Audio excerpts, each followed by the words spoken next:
16 বছর ধরে যমজ দুই প্রতিবন্ধী ছেলেকে কোলে নিয়ে জীবনযুদ্ধ চালিয়ে যাচ্ছেন যশোরের শার্শা উপজেলার তাসলিমা মিলন দম্পতির। সন্তানদের জন্য নেই কোনো হুইলচেয়ার, নেই নিজেদের স্থানীয় বসতঘরও। এমন পরিস্থিতিতে সন্তানদের চিকিৎসা, বিশেষ পরিচর্যা কিংবা চলাচলের জন্য প্রয়োজনীয় সরঞ্জাম কেনা অসম্ভব হয়ে উঠেছে। টাকা না থাকায় ভালো চিকিৎসাও করতে পারছেন না অসহায় পরিবারটি। বেনাপোল প্রতিনিধি আহমদ আলী শাহিনী রিপোর্ট, জানাচ্ছেন মাসুদ রানা। যশোরের শার্শা উপজেলা কাইবা ইউনিয়নের একটি জরাজীর্ণ দোতলা টালি ঘরে বসবাস করেন দিনমজুর শরীফুজ্জামান মিলন ও তার স্ত্রী তাসলিমা আক্তার।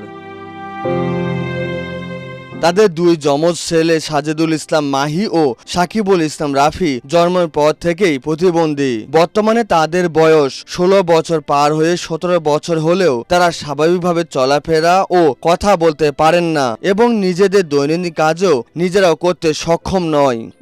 আমার দিন মজুর খাওয়ার বাবা নাই, আর ভিটা বাড়িও নাই।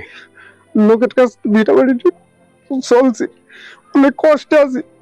ওদের সব সময় ওরা এটা নেব ওটা নেব, খুব বায়না করে, যদি না দেওয়া হয় সারাদিন কান্নাকাটি করে। এ যেন কেবল একটি পরিবারের গল্পই নয়, এটি একজন অসহায় বাবা মায়ের অবিরাম সংগ্রাম, সীমাহীন কষ্ট আর বুক ভরা দীর্ঘশ্বাসের গল্প।